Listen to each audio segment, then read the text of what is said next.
Hello, and welcome to Rabbit Hole Roundtable Talks, the show where we take one topic and we deep dive into it, and we have no idea where we're going to end up.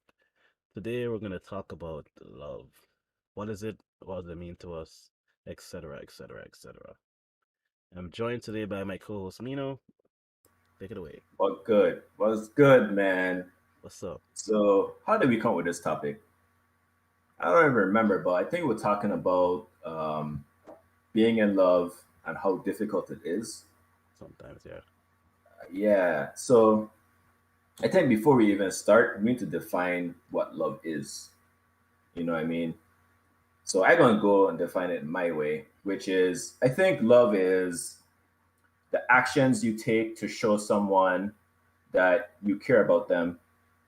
Um, And to me, love is like a is action. Love is not just like saying something or feeling something. It's how you show someone that you care about them, that you're devoted to them, um, and stuff like that. So like someone could say they love you, but if they slap you in the face every day, I mean, they don't love you because nobody's slapping people they love. And well, I guess unless you're kinky, you know what I'm saying? Unless you're kinky, but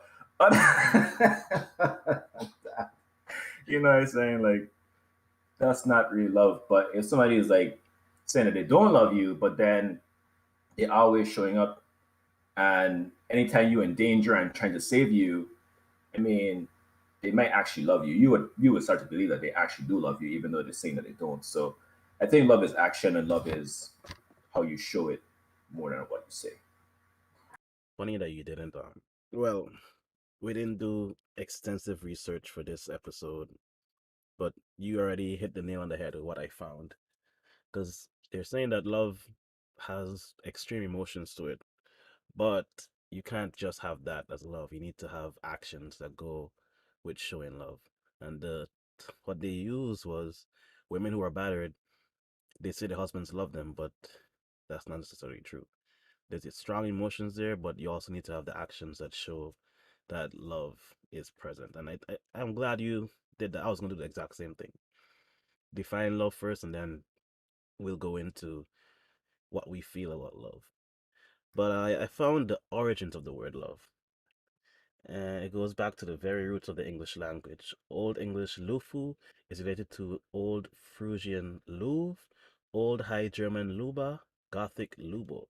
There's a cognitive luff in early forms of Scandinavian languages. The Indo-European root is also behind Latin lube, meaning it is pleasing, and libido, meaning desire. The word is recorded from the earliest English writings in the 8th century. Wow.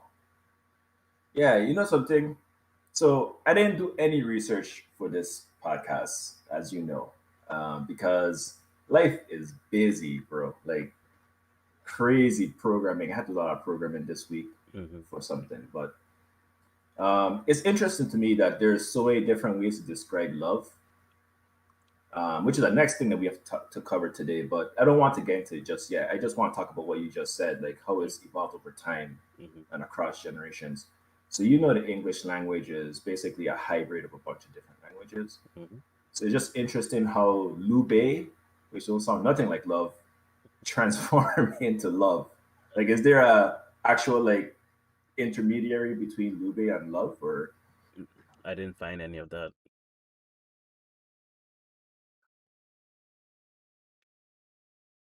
You have a mason jar? yeah? So I have to drink 11 cups of water a day. Mm, So this mason jar has like 1 cup, 2 cup, 3 cup marked off. yeah, So I have to drink three and a half of these a day. yeah. Yeah, That's not bad though. it's a lot though. So Mm. let me actually look at the definition of love real quick,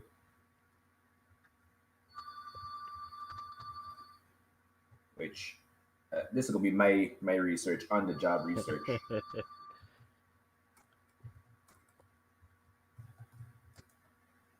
Love, an intense feeling of deep affection, of great intense and pleasure in something, It's also a verb. That was a noun definition. The verb definition is feel deep affection for someone or like or enjoy very much.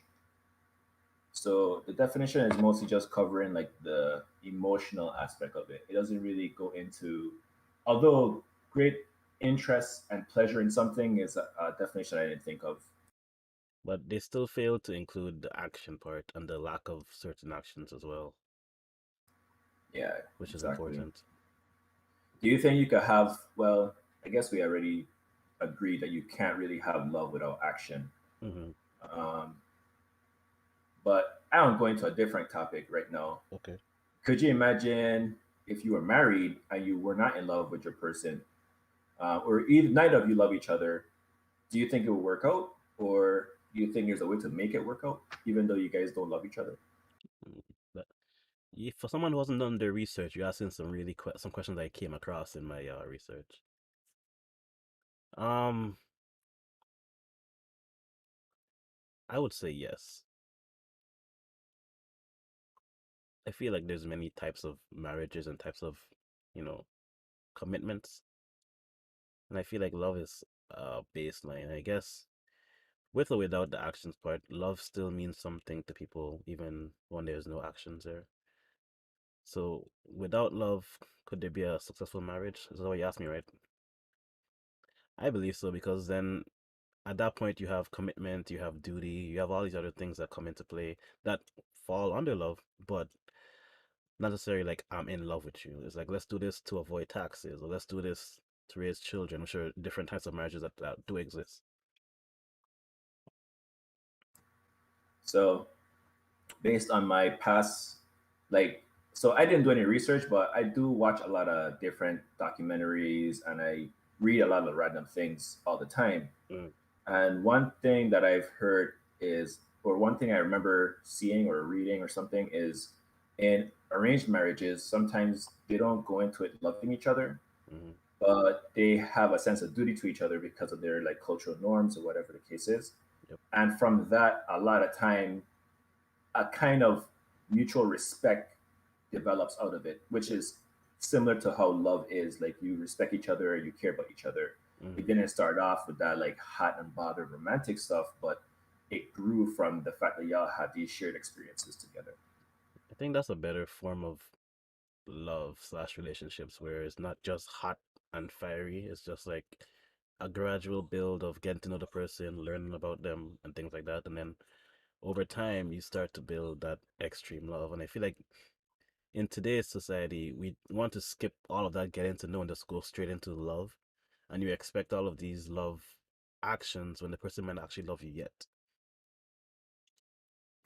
I feel like in society today, it's not really about, it's not even that. Like people don't understand what dating is. Hmm. People think that having sex is dating. People think that like I don't need to get to know you. I trying to get between your legs, or I trying to get a nut, and afterwards we could figure everything out. And that's not really how it's supposed to work. Hmm.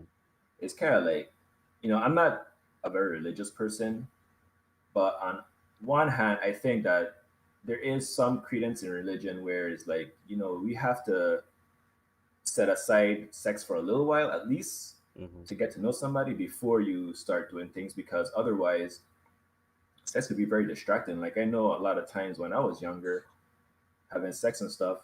Um, by the way, this is not a PG-13 podcast, so if you don't know what sex is, ask your parents.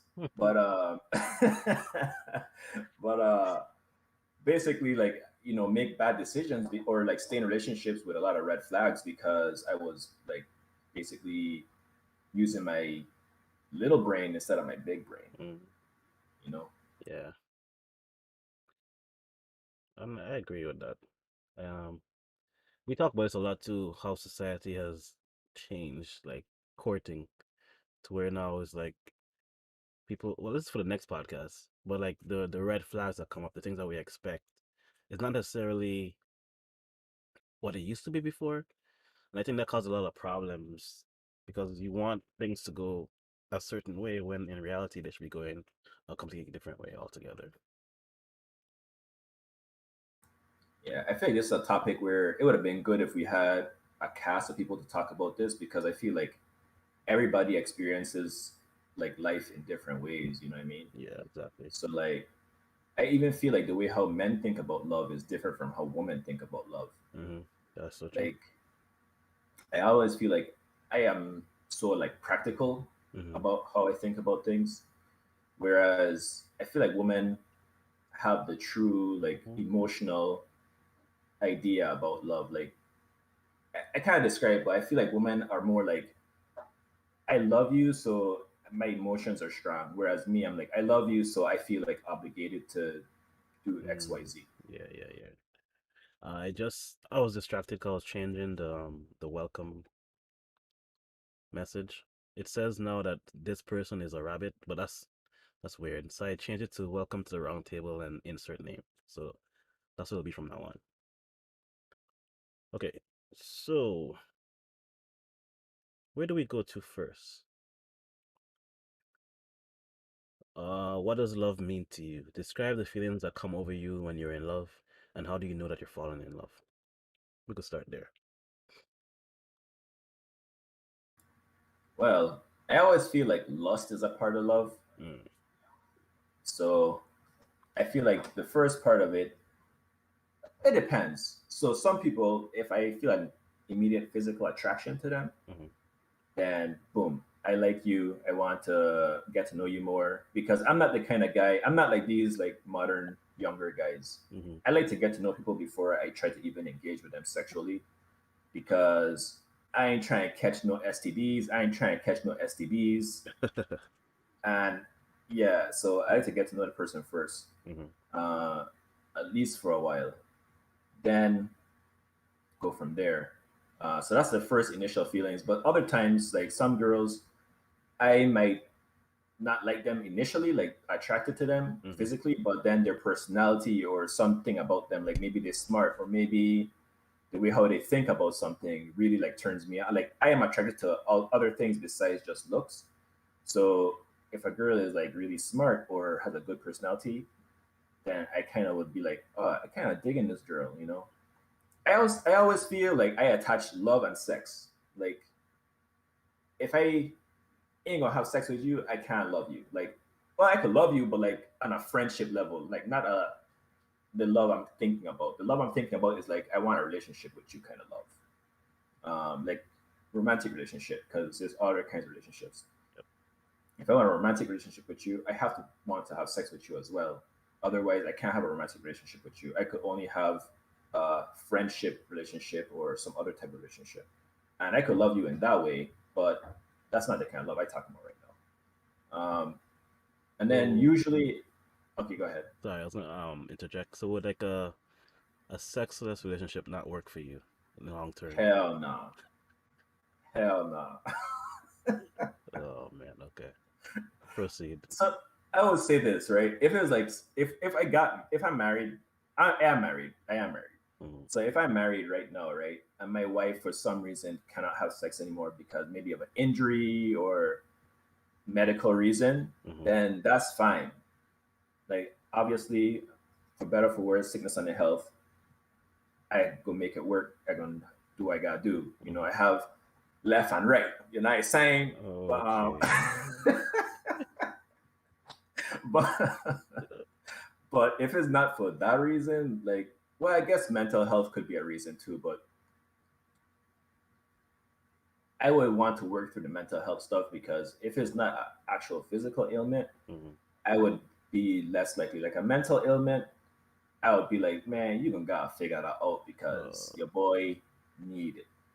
I mean, that's kind of wrong, right? But I yeah. think it's good to be honest. Like, I think it's good to be honest in any relationship you're in. So for me, I would be like, we have to work through this because I can't go a year or more, or I can't even less than that, to be honest. Mm-hmm. So I will have to work it through.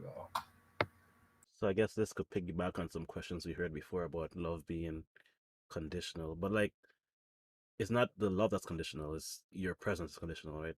Because the love can also be there. Yeah, exactly. Like to me, love is Well, love is actions though. So like the feeling's gonna be there, but Mm-hmm. the action's gonna be different because to me, sexual intimacy and other forms of intimacy are ways to show love. And if you can't show love to me that way, especially if my love language is actual physical touch, Mm-hmm. which is weird because I don't like to be touched, but I like to do the touching. Yeah. So I don't know if that's actually my love language, but if I can't touch you in that kind of, I mean, touching you other ways is also enough for me. Mm-hmm. But if I can't go beyond those just regular showing of love, I would feel like you don't love me. Like for instance, in some parts of my life, right, dating girls who were constantly like not in the mood, Mm-hmm. like telling me no and stuff. It's fine if you say no, but if I hear no like consecutively, like back to back to back to back, I start to feel like okay, she don't actually like me. She don't actually want me Mm-hmm. in that way. Like maybe we should just transition this into being a friendship, or maybe I should just leave her alone Yeah. because before we were hooking up, but now she's not interested. So maybe I don't want to make her do anything she don't want to do, but I also don't like being rejected. I don't like the feeling of rejection either. Nobody likes the feeling of rejection. That's fair. So in that case, I would think, well, maybe she don't actually like me, or she Mm-hmm. don't actually love me, quote unquote. So we mentioned, well, you mentioned love languages, and there's five. I don't know them off the top of my head, but I do. okay, list them. Put myself on the spot. Oh man, Okay. There is. So I have to. Let me think a little bit. Let me think a little bit. I could just look it up right now, like No, literally. no, no, no, no, no, no, no. I challenge. I give myself a challenge. No, I have to do it. You know what I'm saying? Oh. All right. Words of affirmation, Mm-hmm. physical touch, Mm-hmm. gift giving, Mm-hmm. quality time, Mm-hmm. and acts of service. That's the five right there. Gotcha. There you go. So I was thinking, as you spoke about your experience, if sometime in the future they're gonna be an adaptation of those five to make them more broad. Because, like you said, your love language is physical touch, but you don't like to be touched. So, like, that could be a different form of physical touch. You know what I'm saying?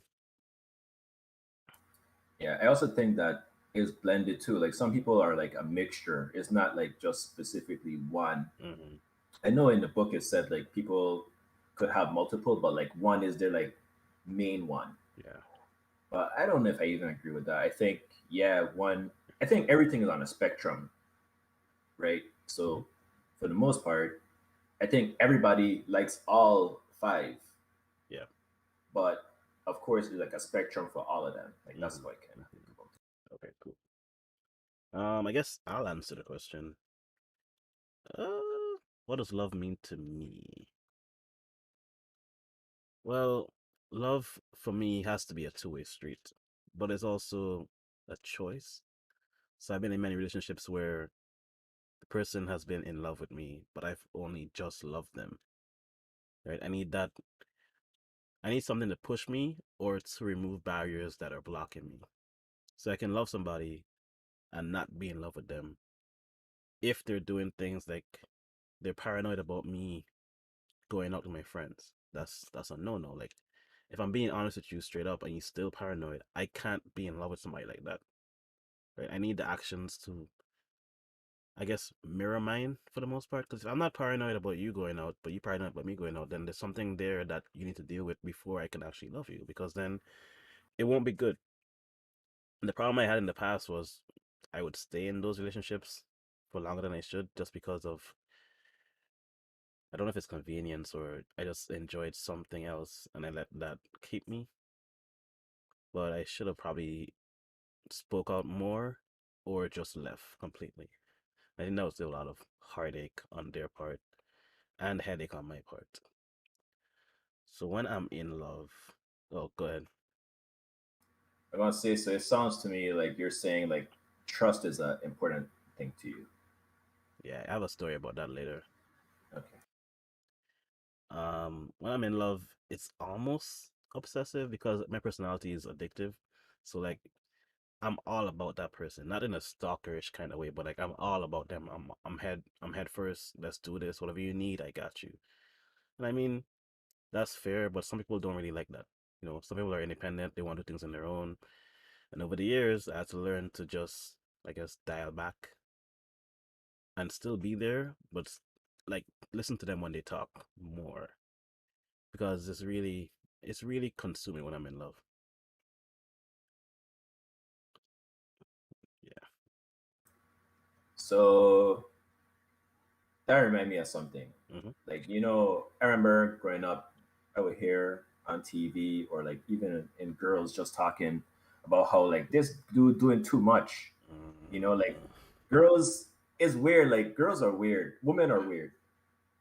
They want a guy who gonna be head over heels for them, but then at the same time, they want a guy to like not be doing too much, or else they gonna feel like I don't know what they feel, but they still complain about that.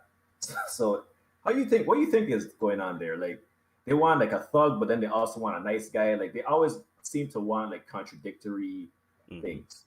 So one of my biggest pet peeves when speaking to somebody or even me myself trying to be with somebody is hearing, "Well, you're too nice."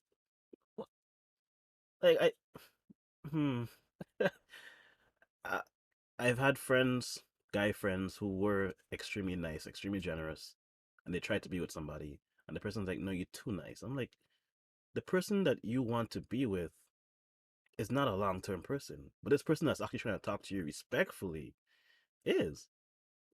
So then what happens is that person who is respectful stops. Like, if something is not working, most men I think would stop doing that thing and do something else. So they stop being respectful, and they're not necessarily disrespectful, but they're less nice than they were before. So now it's like, why aren't you nice?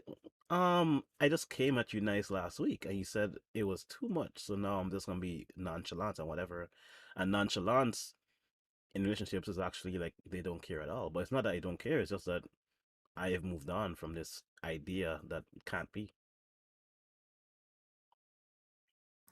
Yeah, it's weird because I feel like over time you first start off like I feel like I first started off like this shy like guy who like deeply care and respectful, and then because of women either doing things like cheating on me or whatever, he started to become more and more callous Hmm.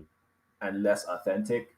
And then later on in life, that's what women are looking for, but now it's too late because you've been scarred Yeah. through a lot of relationships. And I know that happens on both sides. Like I know women start off like going all in on dudes, Hmm. and then dudes cheat on them, hurt them, whatever. And then next dude down the line, he gain all the repercussions of that when he don't even deserve it a lot of times. Yep. I feel like it's a vicious cycle that happens. Guy comes talk to a girl or girl like whatever they start with, they flip it to the next person. That person flips himself, and it's like everybody's getting hurt down the line, and at some point it has to stop. Yeah.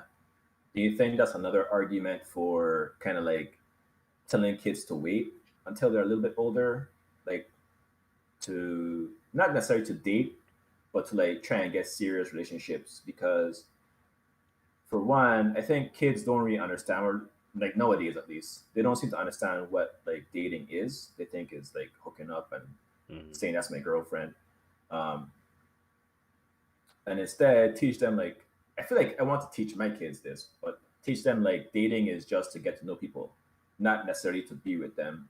Yeah. I mean, dating is to get to know someone with the idea that eventually you may end up in a relationship with them, and Hmm. that relationship could turn to marriage. So Yeah. the end goal is basically marriage I for think that's dating. a good idea. Yeah, God, I don't know. It just seems weird sometimes the way how relationships play out because somebody is not ready to be in one, but somebody is. And I think when that happens, it's like somebody's gonna get hurt, and no one wants to be hurt. And when you hurt other people as well. And I think that's part of the cycle, but it shouldn't have to be, right? And I think for me, when I would come into a relationship with somebody and I felt that they were going on to their past and they were punishing me for that, I would be like, I'm not them, I'm me. I'm trying to be here, and then either they listen or they don't, and that determined like whether we continued or not. But like I said, I would still say sometimes for camping trips, if you know what I'm saying. I don't know. I was trying to find an analogy that was You're clean. gonna have to expound on that. Use a different analogy, bro. You know, there's a tent, and you have to go in the tent to have fun. I mean, whatever. Golly, is a tent inside what? Okay, see? Oh, oh, man. Mm-mm. I know men could pitch tents, but I didn't know women could pitch tents too. God The women damn. go into the tent. Oh, they go into the tent. Yeah. Okay. So they expose the pool from the tent. Yeah. Okay. I got you. Oh my gosh. Did you have anything else to add or to? But you don't have any points to talk about per se, right? I mean, I don't have any talking points, but I have thoughts. I Okay. think everybody has opinions about love. Mm-hmm. I just pretty much making my stuff up on the spot, or like telling you things that I've long Mm-hmm. believed slash researched slash heard from other sources. So it's not like I have nothing to talk about. No. I mean, like Um, actual like stuff that you actually want to talk about. nah, besides like what I have in Discord, Mm. what we talk about since back when, I have those topics, but Yeah. nah, nothing new. Okay. This is gonna be a good one.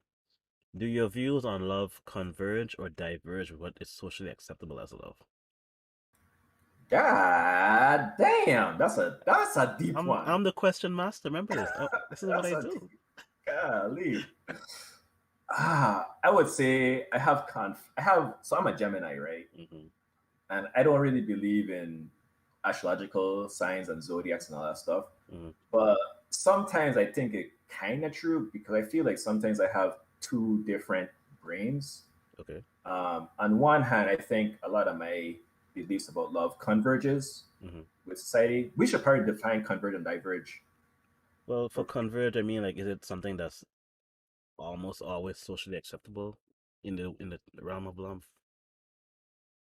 And diverge is like things that people will be against, like not against, but there'll be issues like homosexuality or polyamorous or things like that. That's what I thought. So, okay, Yeah. cool. So I think for the most part, well, I think I'm 50-50.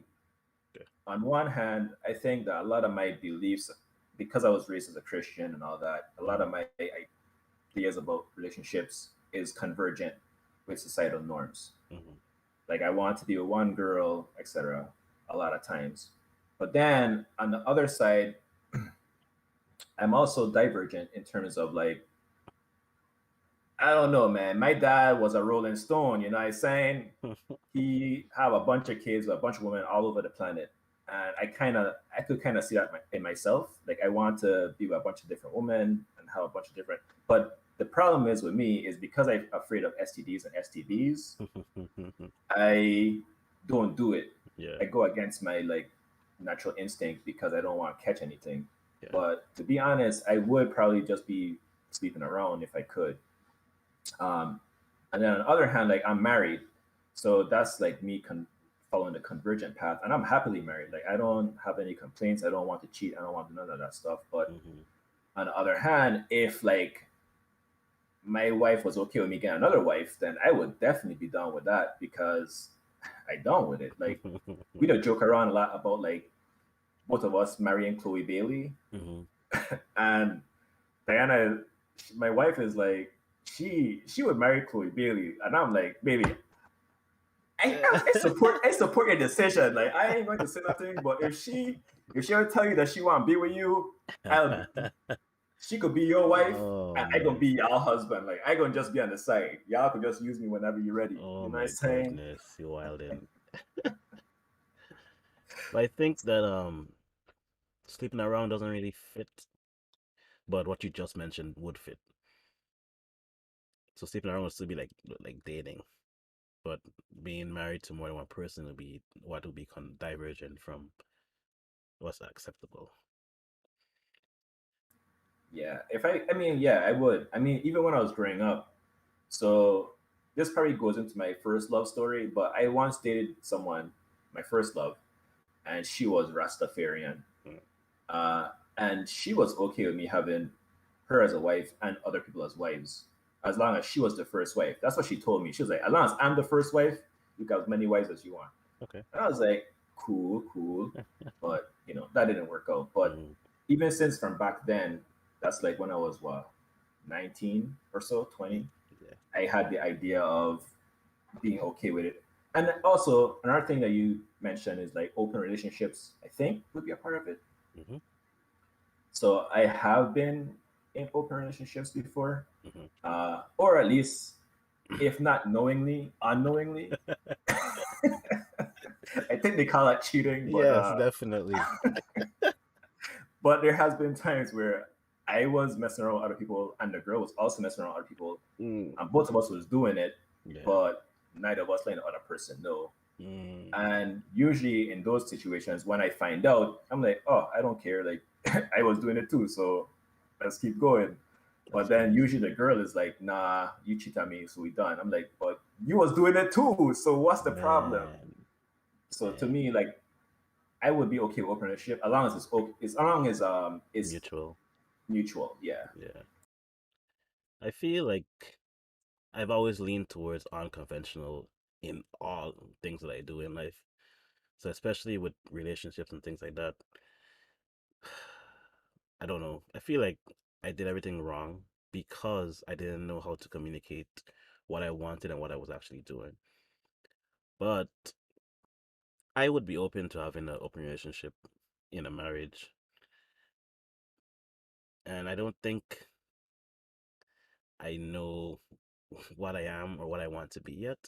So I don't know. Like we talked about marrying each other before, and that's something that I would do, you know, not just for kicks and giggles, but actually do it. But we would still be open. So like that's like a double whammy right there. And it's like I don't know. I don't ever think in the conventional ways of love. And I think if I knew how to come to tell people that, it'd be a lot better. And just to clarify for the audience, right?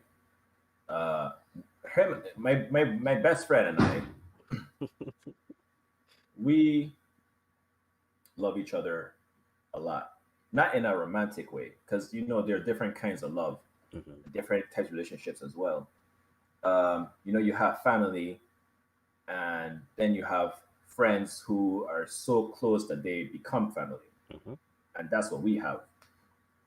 So when we spoke about marrying each other, it was the idea of, well, we love each other, we get each other, we don't have any issues, we pretty much on the same exact wavelength, then why not? Like it Yeah. does make sense. Yeah, we wouldn't be physically intimate with each other, but that doesn't matter because we could just both. It would be open. We could just date people that we are Hmm. willing to be intimate with physically. Yeah. So I don't know. I still think it's a good idea, but I know in society it's probably like, oh, y'all gay, or Hmm. like I feel like people would think that, but that's not. And one, nothing wrong with being gay. Like maybe we bisexual. I'm Yeah. not. I Hmm. tried, didn't work out. But but Yeah, that's too open right there. Now you just have a whole backstory people gonna be thinking about now. I mean, I could tell a story one day, but I Yeah, did yeah. try, didn't work out. It was horrible. Oh my Never gosh. would try. Uh, Mm, I have told people the story on like individual occasions, but I yeah, never actually told it to y'all. yeah, Um, what was I saying? I think society would think that we're gay and stuff, but I mean, I don't think there's anything wrong with like a platonic marriage, and that's what that would be yeah. basically. But people marry trees and stuff, right? So like, what's the difference? Yeah. Don't compare Let me to me. a crazy person, please. Oh man, let's see. Can I? Yeah. Tree marriage is a form of symbolic marriage between a human and a tree that is said to be infused with supernatural life. It can be a form of proxy marriage in which a bachelor marries a tree and becomes treated as a widower when the tree is felled. A style is required in some cultures to allow him to marry a widow. Like there's actually a thing about this. And like this is what you say, like love is just weird. It's so dynamic. That's true. But wait, so he have to be a widow to marry a widow. So he marry a tree first, cut it down, and be like, "Oh, I'm a widow now. I can marry you." That's what he's saying. I uh, I don't know. Let's see. I don't want to donate. Stop. Oh my gosh. You ain't doing anything to no trees, bro. No, no, no, no. Unless you marry it first. I hate when sites want you to like donate or turn off your ad blocker. No. So, well, I can't find anything in depth right now because it's just a regular search. But this woman marries a tree to save it from getting cut down. Had a whole wedding. Yeah, that's weird. I mean, I don't want to. Let me stop. I don't want to judge anybody for having different beliefs or views or ideas about Hmm. stuff, but I am judging. Let's just be honest. I think that's weird. I don't think you could marry something that cannot consent. That's really my issue with it. If you Weird. can't have something verbally consent in a way that you could actually understand, I don't think you can marry it. I like this. No, stop. What's this? Okay. This podcast is I like what it is right now because I just looked up the weirdest things you can be married to. This is a segue, but it fits. So David Sirkarski married a burrito.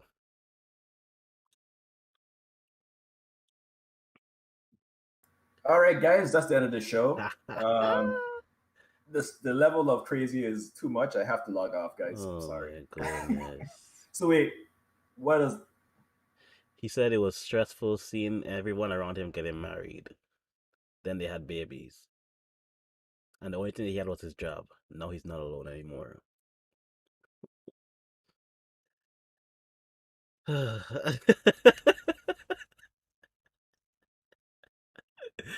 Oh man. All right, next number two. Dave Cat married a doll. Oh my goodness. Number Like a three. blow up dog? Yeah, well, the doll for stuff. Yikes! Erica Eiffel married the Eiffel Tower. And change her last name. That's Yes. deep. Uh, now she has a relationship. She has a relationship with Lance, her competition bull that helped her become a world class archer. All right. Kevin Nadal married himself. Tracy Emin married a rock. A Japanese man married a hologram. Pascal Selick married a duvet. Aaron Chevernak married his smartphone. Yeah, okay. Okay. So I find some of this kind of problematic in a way, only because I know, like, for same-sex marriages, Yeah. people will use the same arguments, like, oh, like the definition of marriage is uh, legal union, spiritual union, whatever, between a man and a woman, Hmm. right? And I want to be very careful in my definition of marriage because I don't want to say like these people getting married to these things is dumb because marriage is this definition or that definition. Hmm. All I want to say is marriage has to be between two consenting adults, two consenting. Because if one party can't consent, then that means they cannot get married. That's how I view it. So to me, marrying all these inanimate objects don't make any sense. How would a burrito tell you it gave consent? Like in a marriage, both people have to say I do. Yeah. How a rat gonna say I do? Like that don't make any sense. It's just weird, man. It's really weird. Um, yeah. So I guess we get into the meat now. We're gonna talk about our past loves, our worst loves, and the last person that we loved. And what did each of these teach you about yourself? All right. I would say my very first love is my mom. Not that kind of love. Oh, you mean like romantic love? Yes. All right. My very first love is a woman named. Why you name dropping? I mean, nobody don't know. Unless you're my best friend, you won't know which specific one I'm talking about Mm-hmm. because only one specific one I was ever like truly in love Mm-hmm. with. And it's weird because I'll tell you the story about how we met. Maybe the story might give too much information. Actually, let me think about this for a second. So my best friend, he can't whisper, and he's hard at, how would I say, changing things to fit. So this story is gonna sound extremely weird, but it's okay. I'm gonna tell you right now. Uh-huh. I am too honest of a person. I Yep. cannot be honest. I cannot be honest. Oh But let's man. just say this: we Mm-hmm. met at school. Mm-hmm. Actually, I'll just tell the story. I don't care, man. Hopefully, she don't care either. But uh, in my island, right, we have our university, and it has two different campuses, one on one island, one on the other island. So we met on the island that I was born on. No, she was a tutor in a computer lab, and I had never seen her before except for this one day. I was actually hanging out with my one of my back then he was a friend, and he was like, I was like, man, that girl over there. Look, this is before Wanted and I were friends, I think. So I saw her in the computer lab.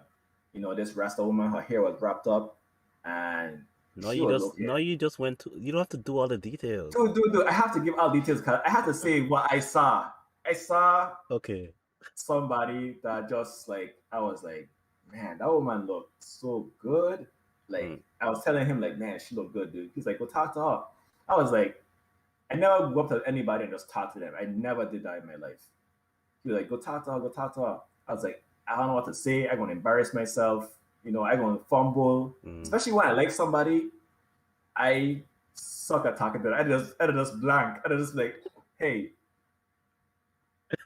I don't know what to say next. I love Or it. I'd be like, hi, my name is Fian. What's your name? Okay, cool. Content. The content. Oh But man. for some reason, this time I was still nervous as heck. I went up to her. I was like, hey, what's your name?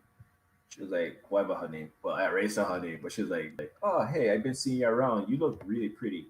Like I was just talking to her like that. I was like even surprised on myself. Like Mm-hmm. after the whole conversation, we like been talking, I was making her laugh.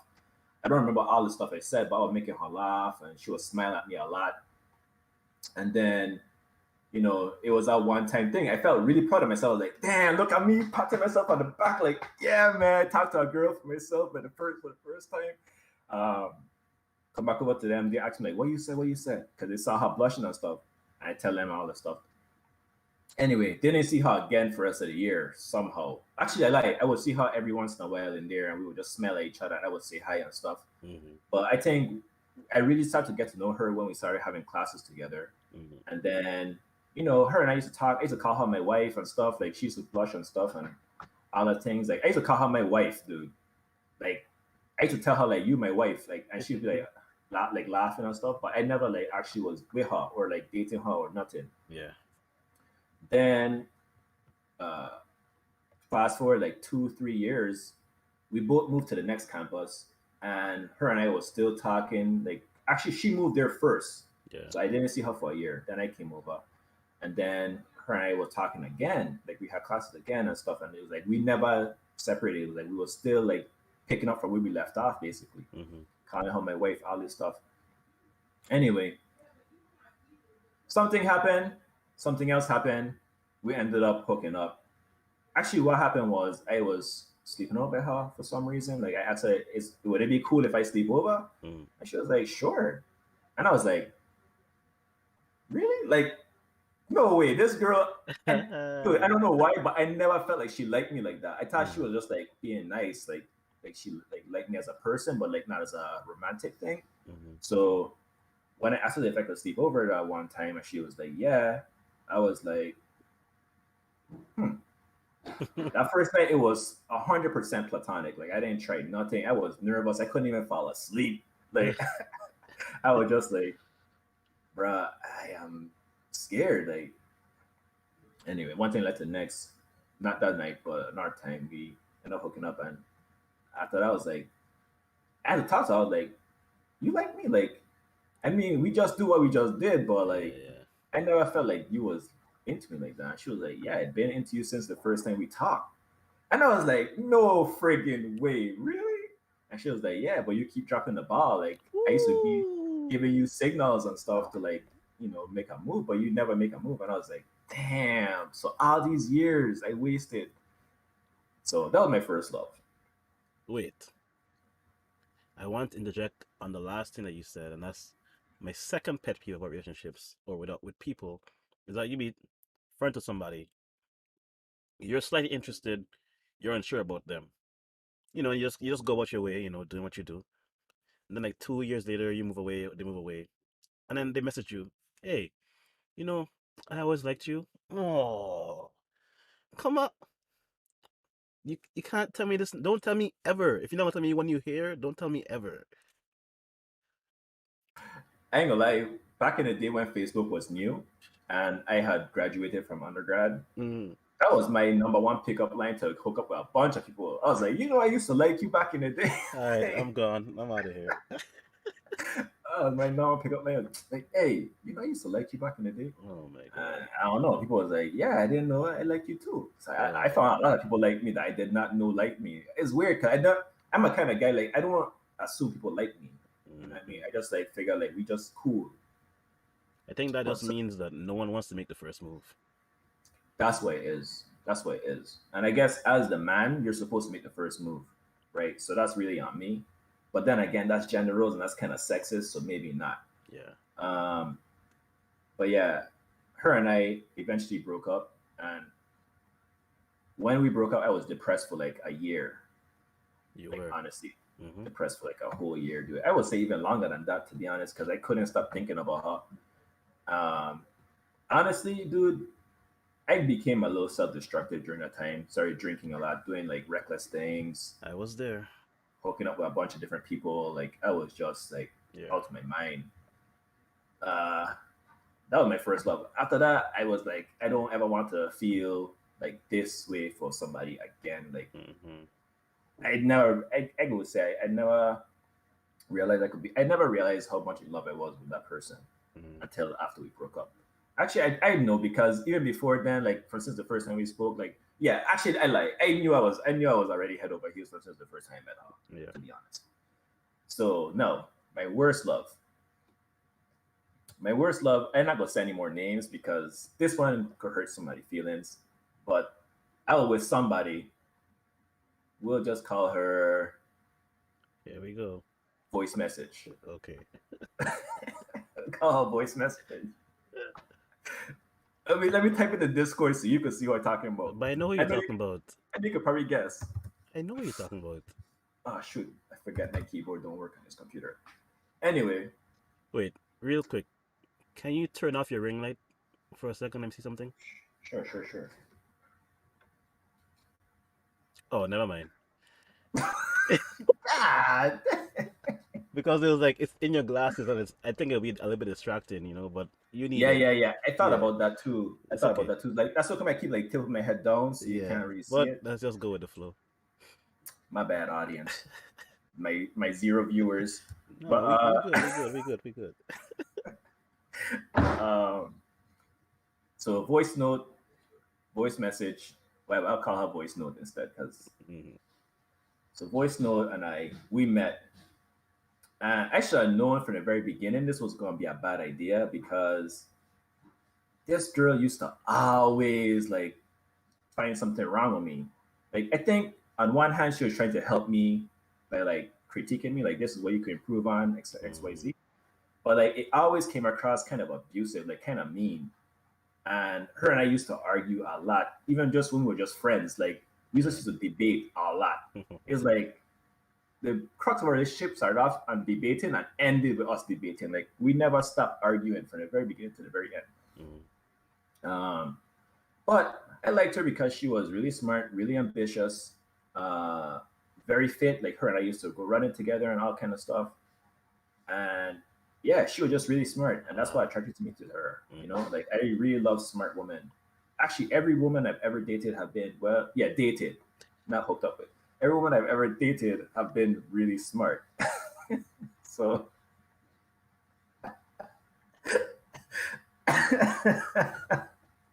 wait.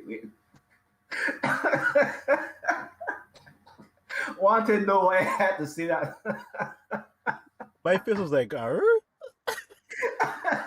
You know why I had to say that. no, Gremlin. oh Anyway. no.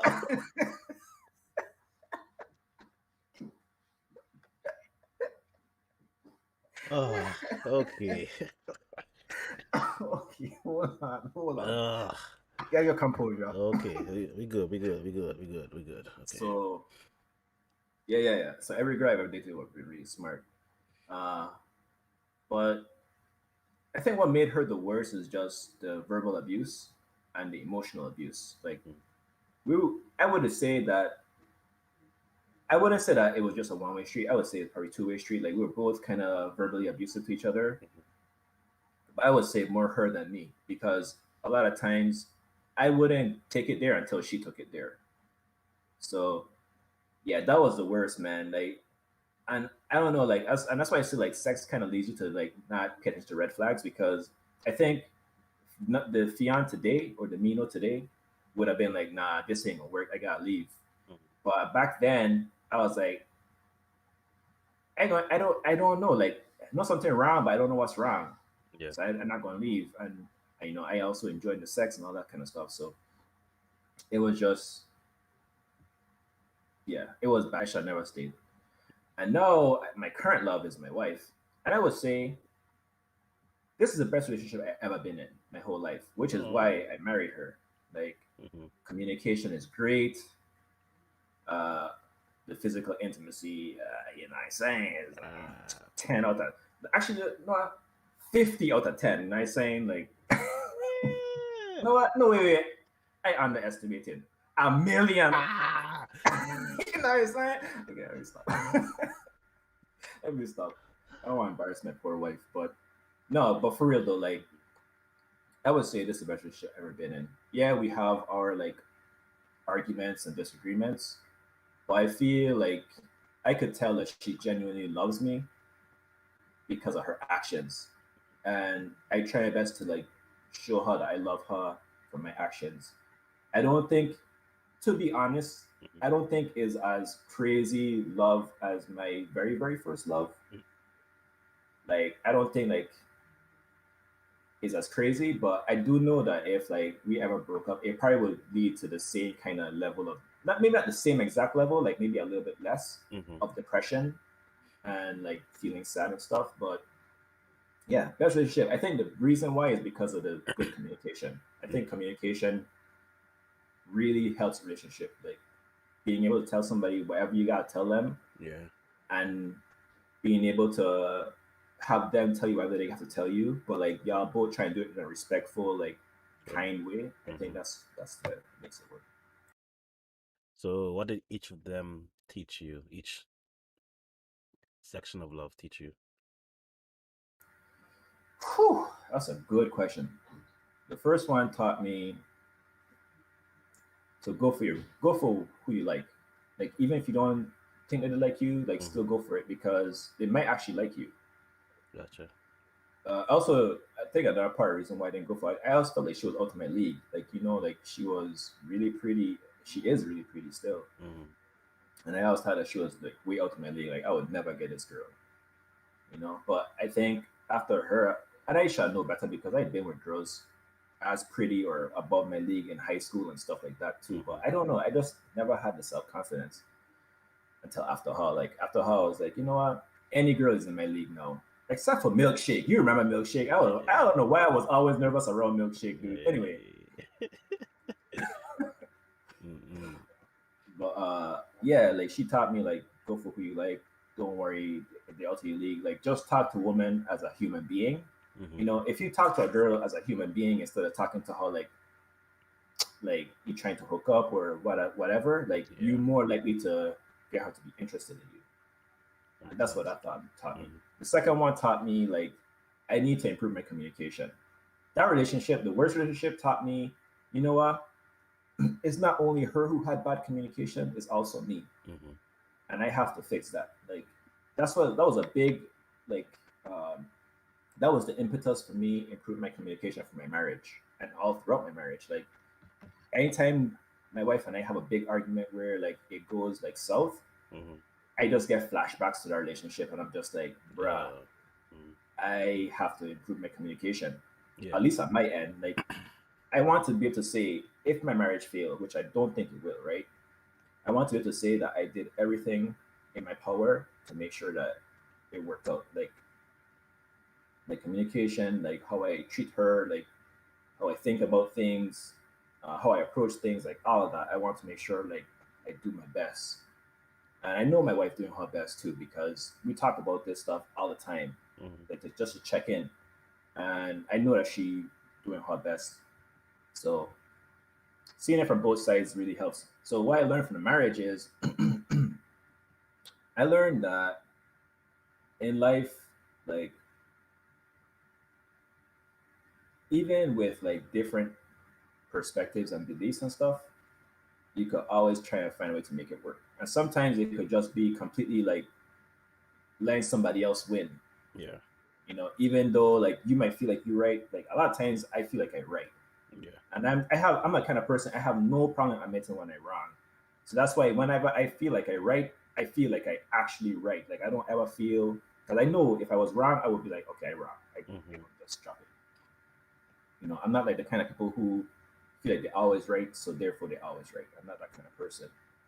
Um, but even so, sometimes I just let it go because sometimes protecting the sanctity of the marriage is more important than getting the other person to see or agree with you. Like sometimes it's like, you know what, what's more important?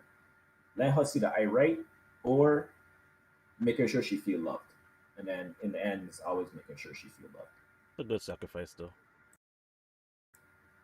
Yeah, but you have to find in everything there has to be balance though, because Yeah. you Yeah. can't always let them get away with everything, or else things Mm-hmm. will go south. Yeah. So I guess it's my turn now. So Yeah, make sure your answer as long as mine, because that was I was talking for an hour just that now. was like 10 minutes. I checked the timer. All right. So, by the way, I have a runny nose because this has to do with love as well. So my son had like a stuffy-ish nose, and you have an aspirator, you could pull out the stuff from their nose, and then my wife was like, "No, just use your mouth," which is something that people do. So I did it, and like I guess I got his cold or whatever he had, but it's okay. I'll do it again, just so you know why I'm wiping my nose all the time. Anyways, when it comes to me, love is very powerful and very emotional. So my initial idea of love was always about the emotional side and not so much like the actions that you do. I still remember the love I had for people from like elementary school. And seeing that person today is like, oh, I'm ready to be like so into this person. But I think my first actual love wasn't a relationship. It was just me being in love with somebody. So it was the year 2000, first day of middle school. I was checking out the new school with my one friend that came from my elementary school with me. We walked around the building where everybody was gathered to just hang out and chill because everybody in the school already knew each other because they went to the same church. So we're just newcomers there. So we back in the corner, we just talking. Then I hear somebody talking, and I look up, and I couldn't breathe. I was hot. Like, it was just so much emotion that came over me. And like, she just walking on the stairs. I'm just like staring at her, but not trying to stare too much at her. But like, I couldn't stop staring. And like, I didn't even talk to her. I don't know. But for the next 6 years, that was the one person that I had an extreme crush on. And even throughout those 6 years, I would still date other people in high school, and everybody felt like settling, but she never wanted to be with me, which I guess is fair to her. But I always knew that I liked her, and I always knew that this is my one. Even at a young age, I knew this is my one, and I felt like there was nothing I wouldn't do for her, but she just didn't want me in the same way. And she told me this in not so nice ways, because kids are mean. But she's recently told me that she apologized for what she put me through. Because that experience and a couple others around that time really shook me up and made me kind of depressed ish.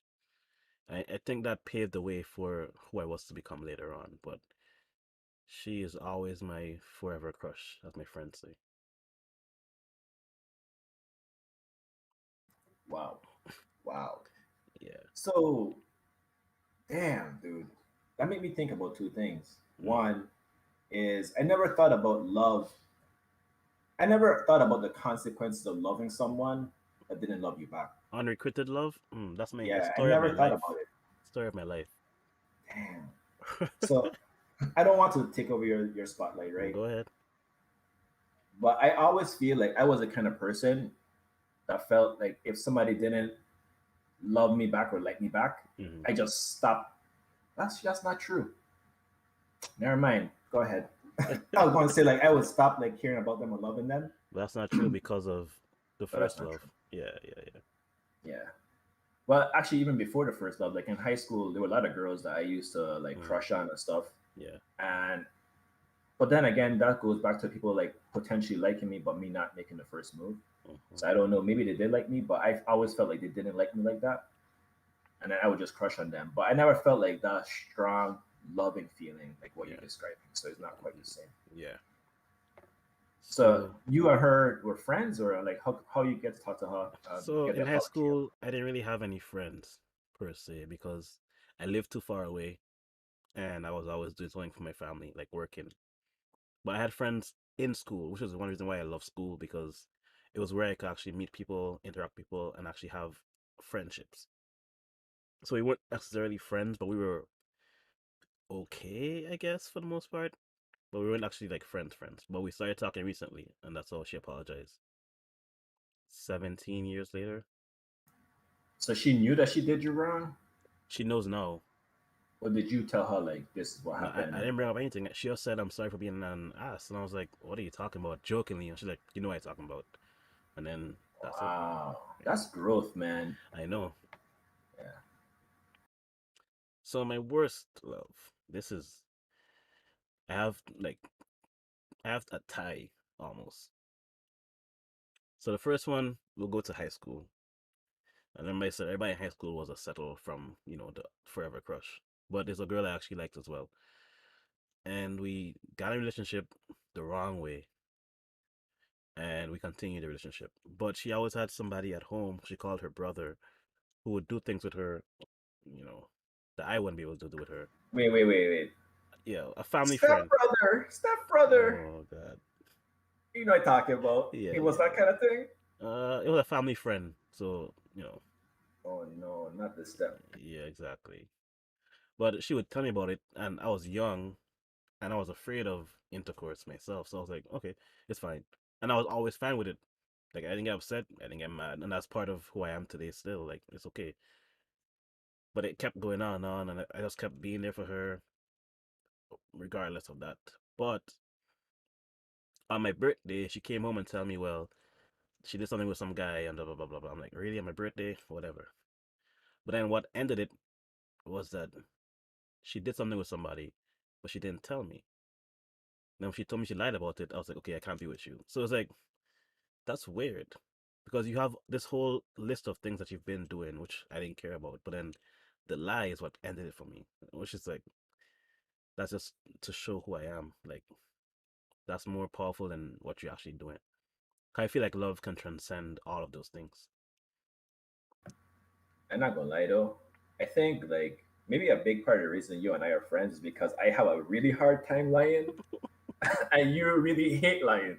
You hate people who lie, Yeah, or maybe you don't hate them, but you can't see yourself being in a relationship with them. yeah. So the Thai is someone who I really, really cared about, but for some reason they couldn't see that. Like, I don't know what else I could have done. I communicated the best I could. That was the best communication I ever had in my whole life. I was always around. I was always waiting on them. But they had their own idea of who I was, and they couldn't let it go. So whatever I did, whatever I said, it always got misconstrued to be whatever they wanted it to be. And then in the end, it was like I I don't even know. So the one story that stands out to me is like she came out to pick me up, and I told her, okay, we're going to a club. And by this time, I was in college, so I had lots of friends that knew me. So I'm like, when I go to the club, sometimes I have friends that will come over and they will dance with me. It doesn't mean anything. She got up, got in her car, and took off. Like I, I don't understand to this day. Like I'm telling you what could happen. Like I can't control who comes up to me, and I probably won't even see them coming. But I'm telling you, this happened. She didn't like that, so she took off. When she came back, picked me up, and we went to the club. And I didn't dance with anybody that night. But then she took off with somebody in their police car. I'm like, how it doesn't add up. Like I didn't do anything. I just chilled. But me, I like to reciprocate. So when she did that, I was like, okay, I'm gonna dance with everybody I can right now, and that's what I did. So to end this whole scenario, she came over one night and she told me, I have a bottle of wine and two wine glasses. We're gonna toast to the end of our friendship. I was like, okay. 'Cause at that point, I had enough. We drank, she toasted, and she left. But she kept coming back for the roller coaster. And it's like, I thought we were done. So in my mind, the part of it where it was relationship and where there was feelings involved, that was gone, but this was still here, which is fair to think. But she still had feelings and all of that stuff. And that was really bad, really messy. Golly. Yeah. So hold on. I'm thinking. So part of the story is kind of confusing, right? hmm You told her that you were going to the club and this is what could potentially happen. We're both going to the club as on a date ish. And what could potentially happen. Is that my And friends would dancing, see me and they'll come and dance with me. okay, let me just say something to people in the audience, right? In the Caribbean, it's kind of weird. Dancing for some people mean a lot, and for others don't mean anything. That's true. Like for some people, dancing is just dancing. But the way how we dance, it can look sexual, I will admit. I Yeah. will admit. Back in them days, it didn't look sexual to me. But now that I've been removed from the culture for a while and live in the States, it definitely looks sexual. hmm But a lot of people in the islands, some people don't care. It's like we just dancing, like it don't mean nothing. I could see my girl dance with next dude. I dance with a girl right next to her. It Yep. don't mean nothing. That's happened.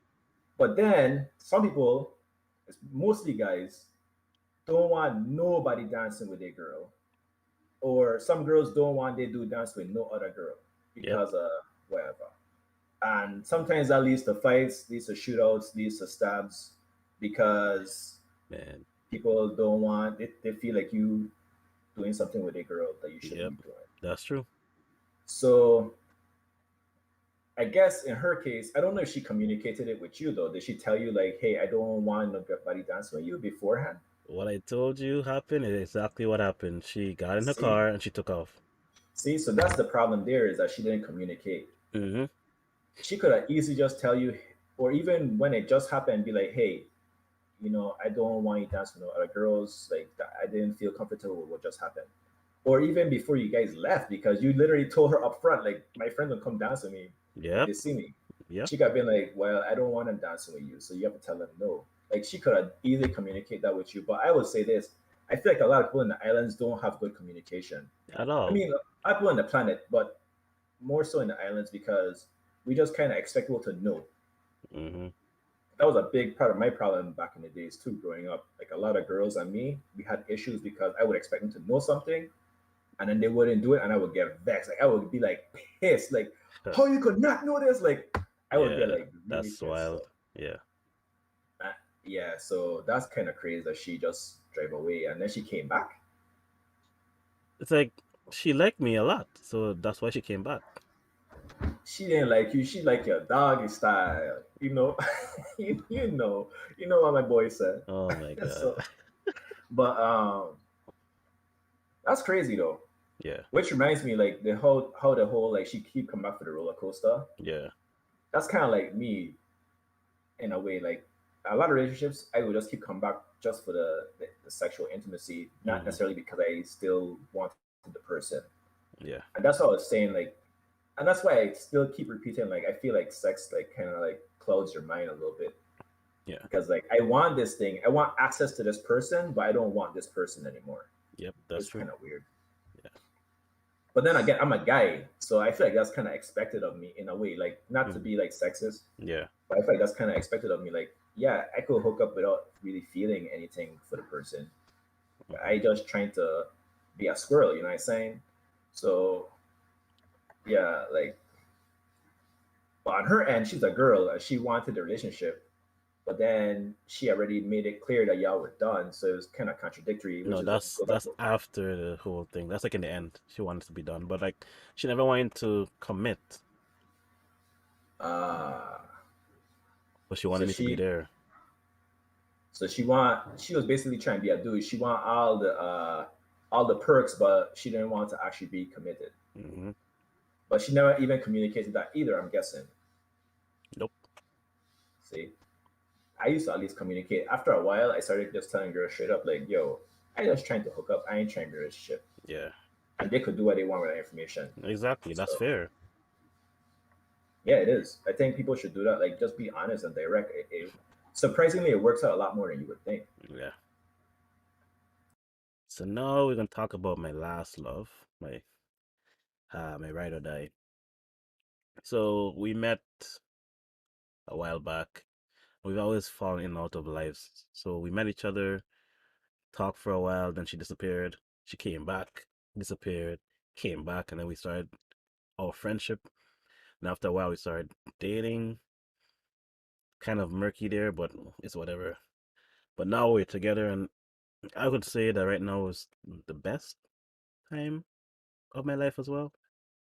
Because I can see that even though things aren't always sunny, she's always trying to make sure that I'm okay. She's always asking me, "Are you okay?" To the point where it's annoying. But I know she wants me to be okay. She wants to be happy, and likewise, she'll tell me to like stop buying her gifts and stop doing this and focus on important things, which is fair. So I've been trying to balance between buying her extravagant gifts and doing stuff like paying bills and making sure everything is copacetic. And I would say that what I've learned from each instance of love is that for my first love, I learned that sometimes you need to take a step back and really look at what you're doing and what's happening in a situation. Because if I had just realized and understood then, which I probably couldn't because I was too young, it's like she wants to be friends. Try to be friends first and then try to build something off of that if you care so much about her, which is what I did in college a lot. A lot of girls didn't want to be with me, but they wanted to be friends with me. And that friendship eventually led to, stronger friendships. So from my worst, both of them, from the first one, I learned that people are going to be who they are regardless. And you can't change them. And I think that's the problem I had a lot in life is I tried to either fix somebody or change them to be better. And people are going to do that when they feel necessary and when the time comes that they have to. And then they're going to be like, oh, I should have done this, this, and this. I'm sorry. I mean, at that point, it's too late, but at least now you know that they know what you're trying to do all along. So you can't force anybody to change or be better. That'll come whenever they get their growth and their time to do that. And from my last love, I've learned that sometimes you need to communicate double to get what you're trying to say across because not everybody understands you and not everybody understands life the way that you do because everybody has their own definitions of words and how they use words and how they interact with people and like it's not gonna be the same.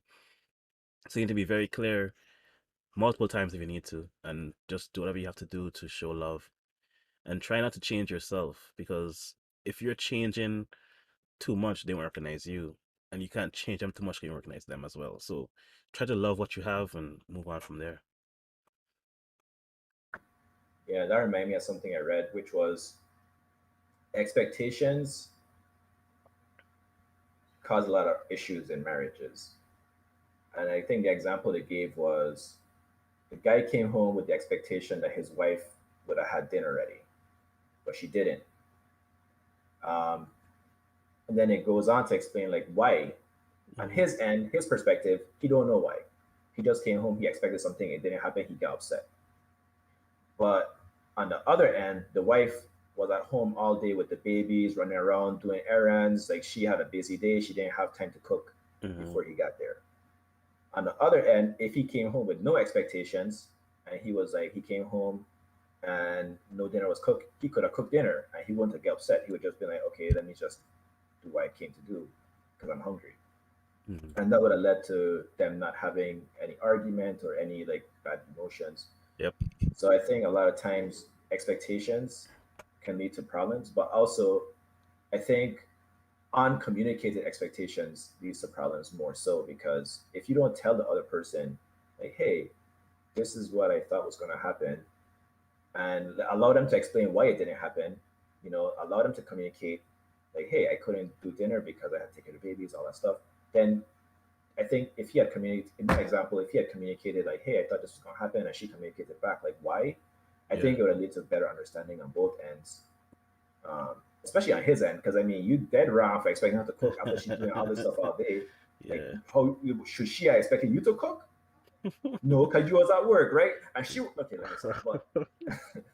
But yeah, like I think communicating is probably a little bit better than necessarily not having expectations. But I could see the merit in like not always having expectations for everything and kind of like being okay with the situation as it is and going Yeah. from there.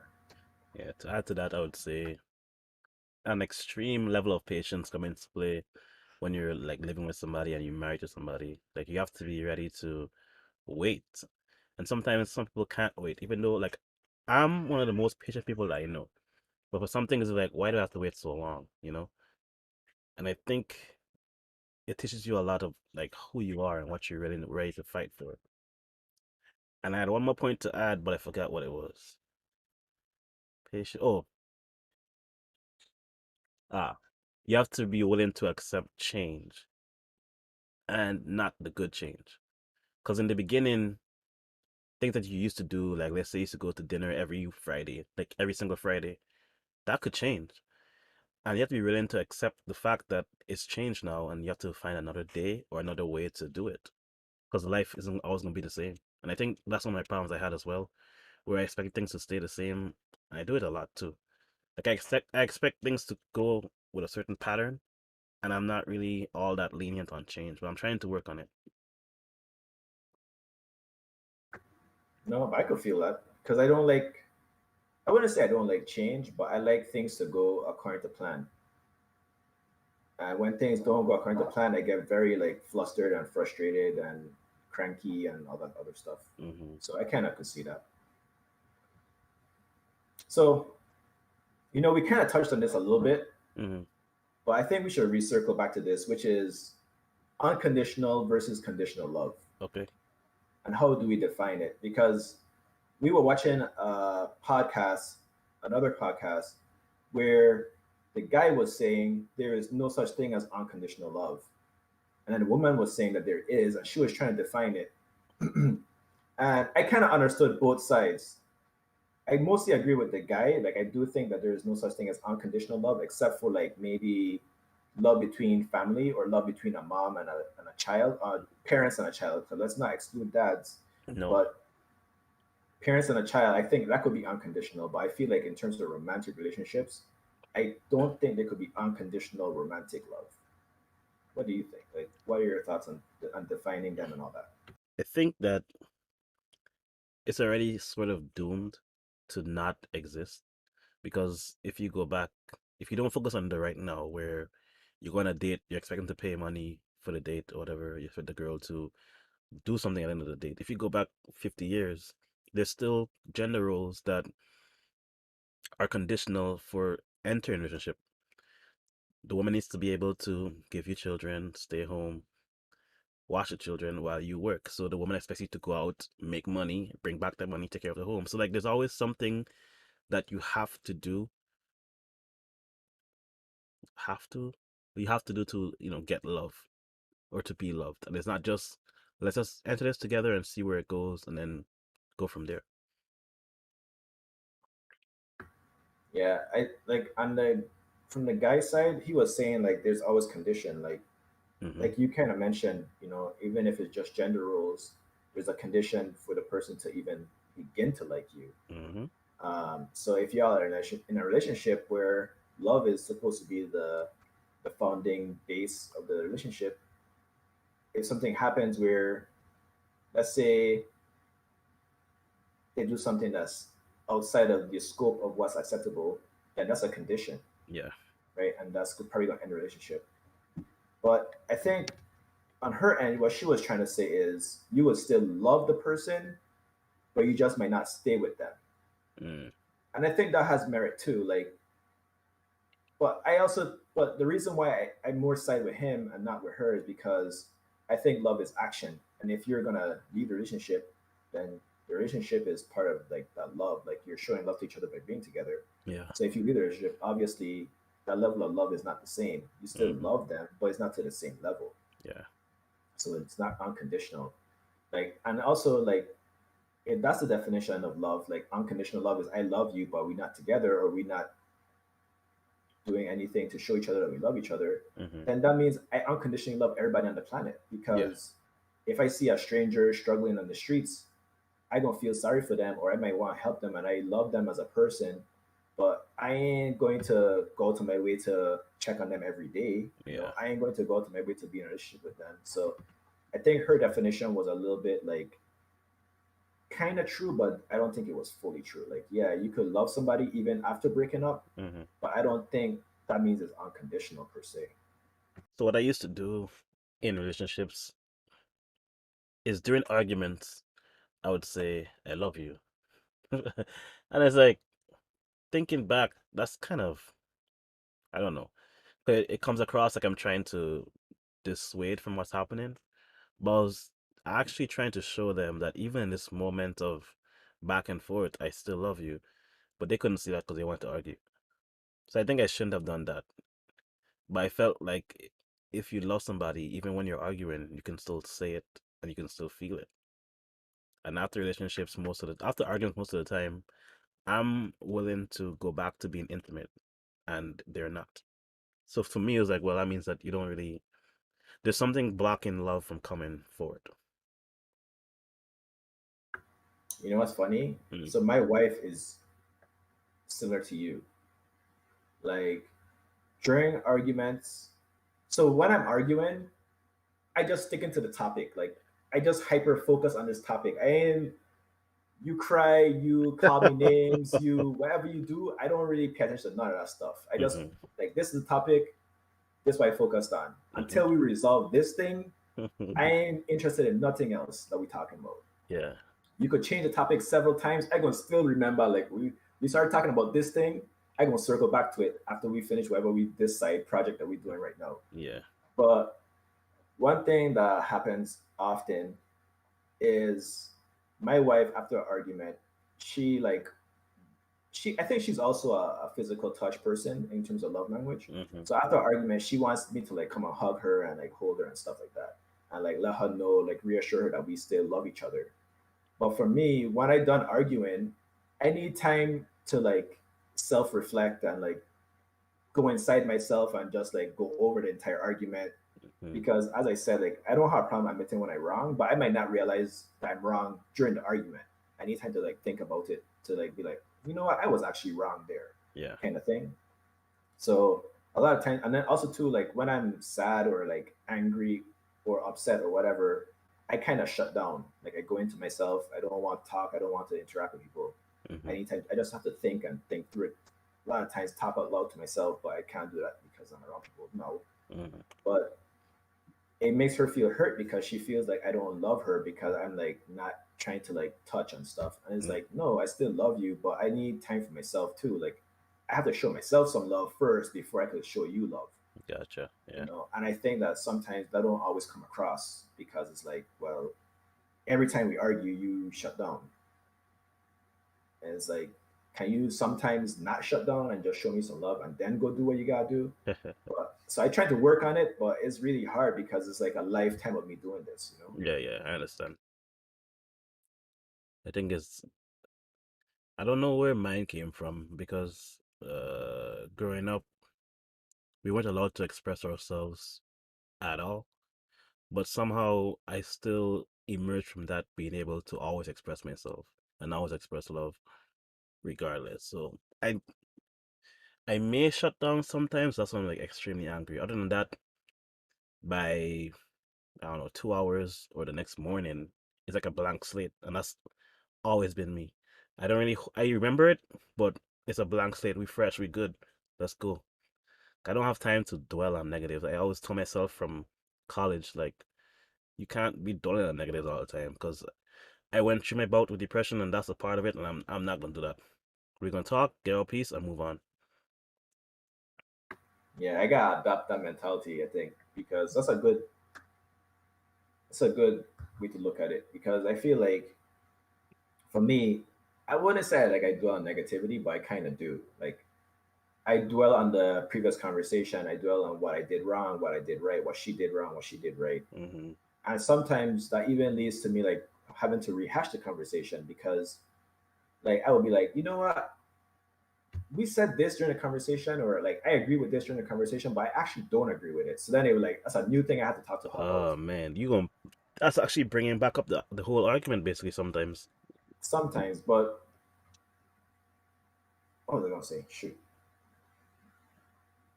But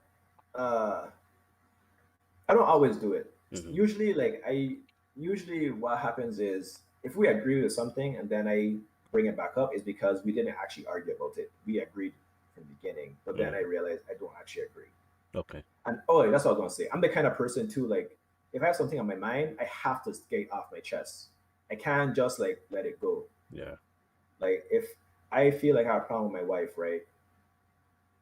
When I try to like not bring it up, like just let it go and just like let it be and don't bother about it. Hmm. Instead, what ends up happening is that I just shut down more and more and more. Like I become more and more like distant, Mm. and then she realizes she's like, "What's wrong?" Yeah. I'm like, "Nothing, nothing. We good, we good." And she's like, "Nah, you acting different." And I personally feel like I'm not, but like Hmm. just naturally, I just start to like be different. Like I just start to be more like cold and stuff I feel like because I have to get off my chest. when I do that same thing, it leads to passive aggressiveness, and then that's why I know, like, okay, I gotta say what I have to say, otherwise I'll keep doing this, and like it's never good. Yeah, I agree. I think I don't be passive aggressive, but I definitely shut down. Yeah. Uh, or I do sometimes be passive aggressive, but it's very rare. Like, Hmm. let's say I have a problem with her leaving her clothes around, and instead of just saying directly, "Hey, I don't like when you do this," I'd Hmm. be like, so you leave your stuff on the floor again, and I have to pick it up again." Like, I mean, something like that. Like, Yeah. yeah, she understand. I try to tell her something, but Yeah. my wife is also the kind of person. Unless you tell her something directly, she's not gonna pick up on it at all. Mm. She can be like, "Oh yeah, you pick up my stuff again, okay." Like I pick up your stuff all the time too. Like that's Yeah. what she gonna think. Yeah. She's not gonna be like, "Oh, he trying to tell me I should pick up my clothes." That's fair. Mm.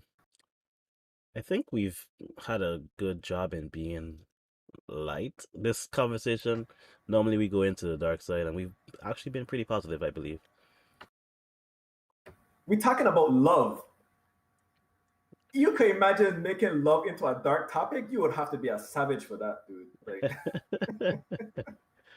The last thing I have to talk about is two people that I came across looking at love. Linda Wolf holds the record for being the most married woman in the world. She was married 23 times. Her first bruh, marriage was at give 16. up, give up, woman. Her first marriage was at 16 for love. Her last in 1996 was for publicity. We could skip that. So she How old was married, she uh, in 1996? I don't know. 78? No, let me look and see. Wait, she was 15. Wait, well, she was 16. 15, but it didn't say the year. Yeah.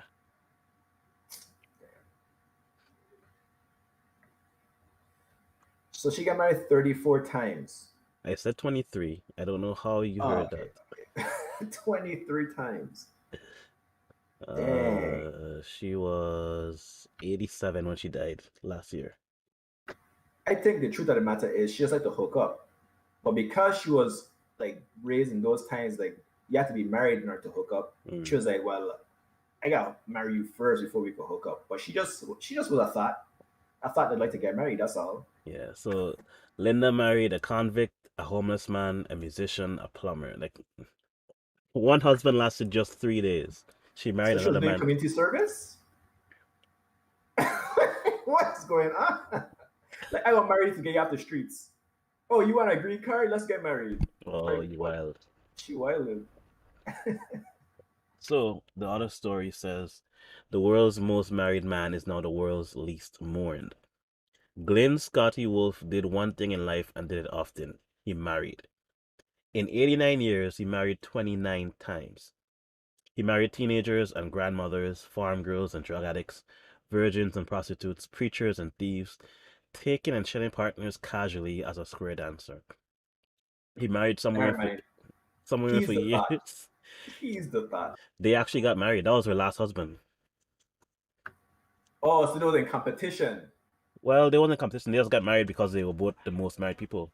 So they were both the last people they married. Oh, that's actually kind of cool. The Yeah, ending. That was yeah, kind of yeah. cool. He had about 40 kids. God, wait. I slipping. I need to start. What am Ah, I? you wild. I don't think one woman could have 40 kids. I don't think.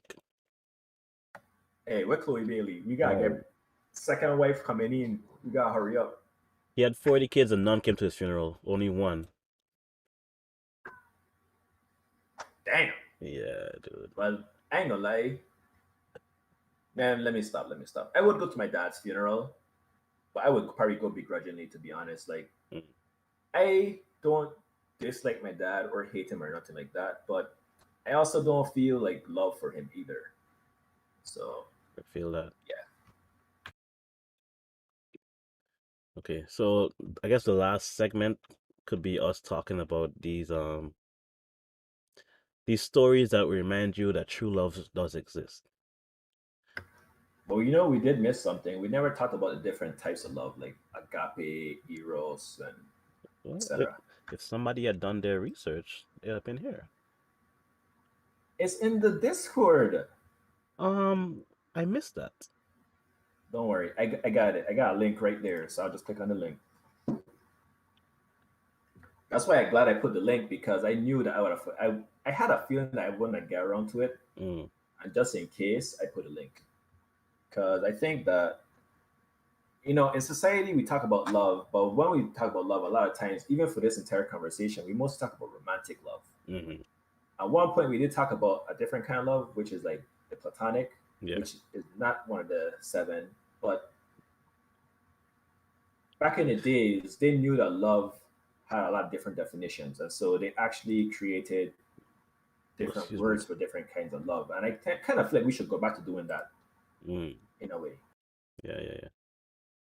So you could list them off.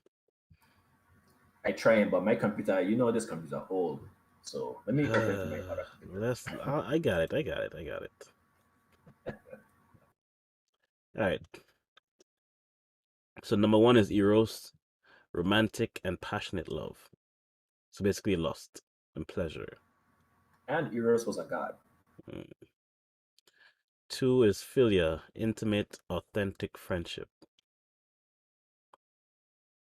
Three is ludos, playful and flirtatious love. Four is storge, unconditional, familial love. Five is philotia, self love. Six is pragma, committed, compassionate love. Seven is agape, empathetic, universal love.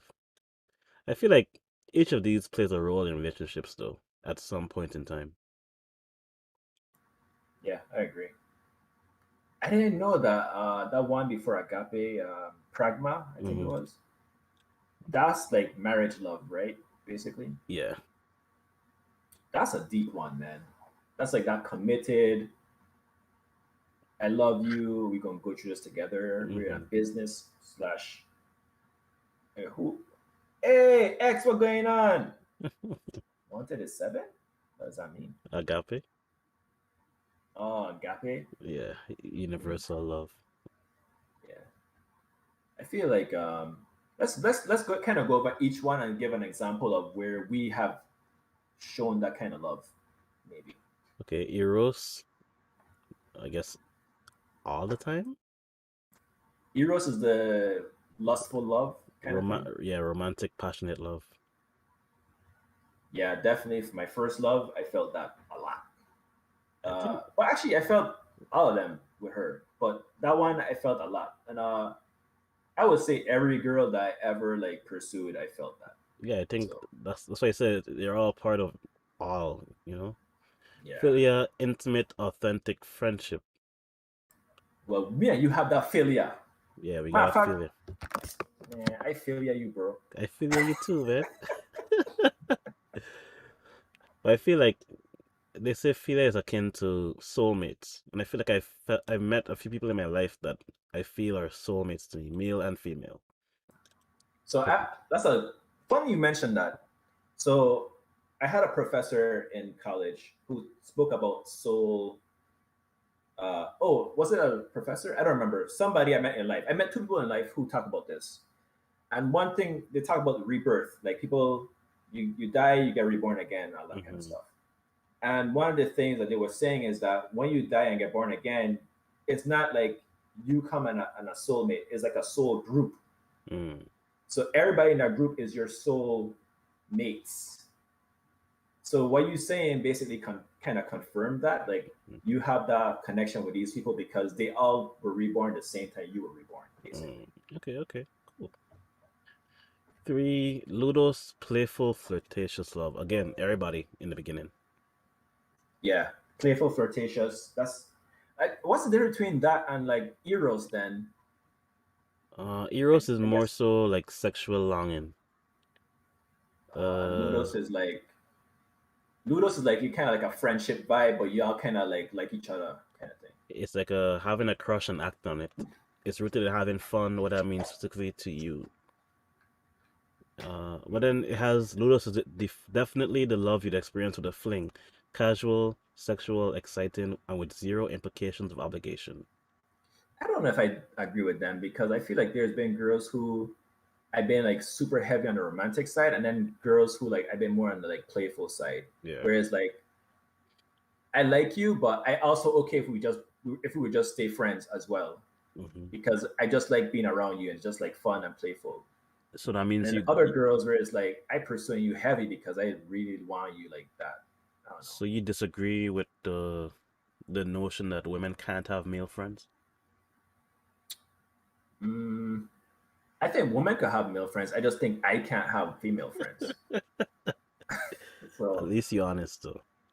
yeah, I think women could have male friends because women compartmentalize like that, and Mm, also women are like kind of the gatekeepers to like what the mm, usual end goal is, which is sex. yeah, Like they're the gatekeeper for that. So for them, they have to like put men in those kind of categories because otherwise that would mean that they would just be hooking up with everybody, and mm, you can't have that.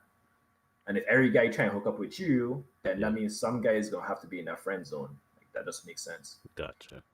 Okay. Storge, unconditional familial love.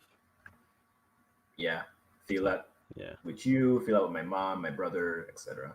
yeah, same. Philosia, self-love. They say it's hardly a new concept as evidenced by the ancient Greeks having a word to describe it. Philosia. It encompasses two concepts. The first is that healthy feeling myself, care-based love that reinforces self-esteem, like buying yourself a new book as a gift for completing a big work project or putting on a face mask to relax and take care of your skin. The other concept is one of selfishness that can be pleasure and fame seeking and highly concerned with status. I have female friends though. I Oh. know X. I'm just the kind of guy I can't have female friends. I don't like being put in the friend zone. And I pretty much would hook up with everybody that's alive, that's a woman, that's consenting, and I'm Man. attracted to in some way. I'd be attracted in some way. I can't just hook up with any old body. But for the But most part, I don't talk to people I'm not interested in. So there you go. that's Uh, that's kind of, I don't know, dicey. it's kind of bad, but that's just how I am as a person. That's why I don't really pursue woman friendships because I know myself. I'm gonna be attracted to the woman in some way. Mm. So I just rather just leave it Okay, that's fair. alone. Pragma, committed companionate love. Wait, what was the previous one before Pragma? It was self love. Oh yeah, I want to talk about self love real quick. Okay, go ahead. I think that self love is also like taking care of your mental health as well. Hmm. I think like people think about like loving yourself before you love others, but I don't think that they think about it like as an actual like word in and of itself. They just think like, oh, this is just part of me loving others. But no, you have to love yourself to love yourself. Yeah.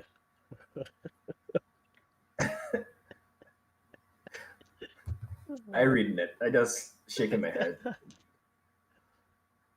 Oh man. And I the next feel one was pragma. wait, but I Oh, feel like sorry. Go ahead. self love is like probably the most important. Because if you're not held together and well kept, then you can't love anybody else. And I think that's a big problem in the world today. Is like people don't love themselves first. I agree. Also, too, like if you love yourself enough, then you wouldn't always crave to be in a relationship. You could be okay being by yourself. And Yeah. that's how I know that I did not have self love when I was growing up. Because I always need to be in a relationship. I was True. always seeking someone to like want me. True. Same. I So had to have that validation from somewhere else, like that I meant something. Pragma, committed, companionate love. Pragma is love built on commitment, understanding, and long-term best interests. Like building a family. Over time, Eros can turn into pragma as a couple grows to honor, respect, and cherish each other, accepting differences and learning to compromise. It's everlasting love rooted in romantic feelings and companion. interesting because pragma kind of remind me of like being pragmatic. Hmm. So that makes sense. But I definitely see that like with my wife, with you, as like we kind of said, like a lot of days you could see with same person, like multiple, like different types of love with the same person. Yeah. Lastly, we have agape, which is empathetic, universal love. Agape is love for others that's inclusive of a love for God, nature, strangers, or the less fortunate. It's generally an empathetic love towards humanity itself, and is sometimes connected to altruism since it involves caring for and loving others without expecting anything in return. This sort of paid forward love, people helping others selflessly, is the foundation of great societies and communities. I agree. Like I remember we were in line in the car Hmm. going through for McDonald's, and somebody bought our food before we got there. Yeah. So then we were like, "Damn, that's really nice of them. Like we got paid forward." Like I Hmm. think like stuff like that makes you feel like good, and I think making somebody else day could bring them out of something. Like I've heard stories that people like, I was like depressed that I was going to do X Y Z to myself, but then this person called me, or this person did this nice thing for me, or Mm. this person came to my house and knocked on my door and was like trying to have a conversation with me, and then that shook me out of this mood I was in. So stuff like that is very important for sure. I think what you just said touches on something we talked about before, where I have an impact in somebody's life and I didn't even know it just because I was being, you know, empathetic and just being there. That's just universal love right there. Yeah, you got agape king, bro. So I have a couple of stories here that shows the depths of love. I don't want to talk about all of them, maybe. There's seven. But I'll talk about the ones that stood out to me. So despite abject poverty and social stigmas of his untouchable castle, Pradyumna Kumar, last name, earned a place as a student at the College of Art in New Delhi. He was a great painter, and everybody wanted to be painted by him. He met a girl named Charlotte von Stedvin, who was traveling to India. They met, fell in love, and got married, but she had to go back to Sweden. So she could have paid for him to come, but his pride was so strong that he didn't want that to happen. So after years and years, he still had no money. So what he did, he sold everything and he bought a bicycle.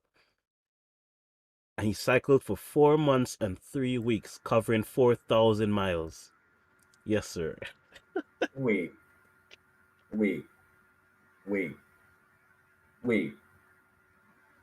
She must have had that. Wow. Oh This my man bike God. across the globe.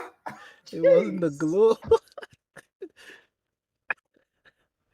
He crossed Shame. This man, that was a shame moment for real. he crossed Afghanistan, Iran, Turkey, Bulgaria, Yugoslavia, Germany, Austria, and Denmark just to get to Sweden. I sure this man would have he would have ride his bike through war zones. He don't care. He Bombs basically falling, he basically just did. this man wild. Oh And I man, sure he had if he had to go around, he had to ride around the war zone. So you know that was a longer ride. dude, it's 4,000 Damn. miles on a bike. Wait. I have a question. Yeah, Important question. Was it a road bike or a mountain bike? I don't know. Okay. What about bike you could get in India? So I'm guessing just a regular bike.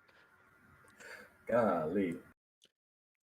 When asked about his journey, his reply was, "I did what I had to do. I had no money, but I had to meet her. I was cycling for love, but never loved cycling. It's simple." I think his biggest regret gonna be that he didn't vlog it. But back in the day, probably. He should have vlogged it. That's not like a. I have respect. That's. I have to give him his props. Like you love somebody. No, the only issue with that would be if she didn't love him back. Like, damn, that would hurt. That Yeah. would be a dagger to my heart. I ride through war zones for you, and you don't love me back. Like, you could But have told me that before luckily, you left. luckily they were married before, so that already Oh, showed, you know. okay. Okay. And I think his first response was like, "I did what I had to do." That falls hard on me because that's what I did throughout my entire life. So I had this girlfriend at the time who lived in a place where there was no transportation, but I would always go to her some way, somehow. So my nickname was WIT, whatever it takes, because that's what I would do. Whatever it takes to make you happy, that's what I would do. Wow. Okay. So this one is good too. You're never too old to find love. In 1946, Anna and Boris had only been married for 3 days in Serbia when he left for the army. Afterwards, Anna and her family were exiled, and despite both their frantic searching, the two were unable to find each other. Years passed, and they both married other people, yet neither forgot their first love. When their spouses had died after 60 years, they coincidentally visited their hometown at the same time. When Boris saw her, he ran up to her and said, "My darling, I've been waiting for you for so long. My wife, my life." Uh, you know, so whenever I watch movies, Mm, um, that's the only time that I cry, besides when I'm asleep, right? And oftentimes it's because of it's usually love stories that I cry at. I mm-hmm, think something about like being devotional towards someone mm-hmm, like pulls at my heartstrings. Like for instance, the Notebook and like A Walk to Remember and 51st Dates. Well, 51st Dates not so much, but mm-hmm. like something about like that devotion to that person. Yeah, Like even like this one, that example that you just gave me, where the guy was like they both got married and they came back together in the end. I don't know, something about that just like hits me like deep in my soul. Like I don't know, maybe it's the same like feelings like wanting to be wanted, mm-hmm, but like shown like on screen. yeah, That kind of I don't know. I have to think about this a little bit more, but something about that just really touched me. Like they've been with other people and they still like felt that way for each other. I always thought that that would be me and my first love. yeah, Like we break up and all that stuff, but then yeah, we yeah. would eventually get back together sometime in my life. No, I don't think that's gonna happen, but that's Mm-hmm, how I used to think like back in the days, you know. mm-hmm. I had a thought, but it left me. I got it back and left me again. Golly, Damn. yeah, I know. Oh well, moving on. Oh no, I remember. There's a movie about love and memory that I dislike. It's called The Vow. This woman is married to somebody. They break up. Well, they were fiancés. They broke up. She marries somebody else. Gets in an accident. Has amnesia. Forgets the last 6 years of her life, and now she's still in love with that first person. So it's like, damn. And like the movie got me so upset. I don't even know I was so upset. 'Cause I was like, no, he's there for you, like,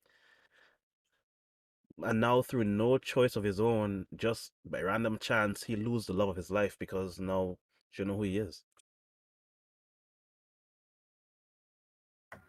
But on the other hand, that shows devotion from his side, Yeah. because even though she don't love you anymore, you made a vow to love her, and you still showing it despite it being unrequited. That's the word, Mm-hmm. unrequited. Mm-hmm.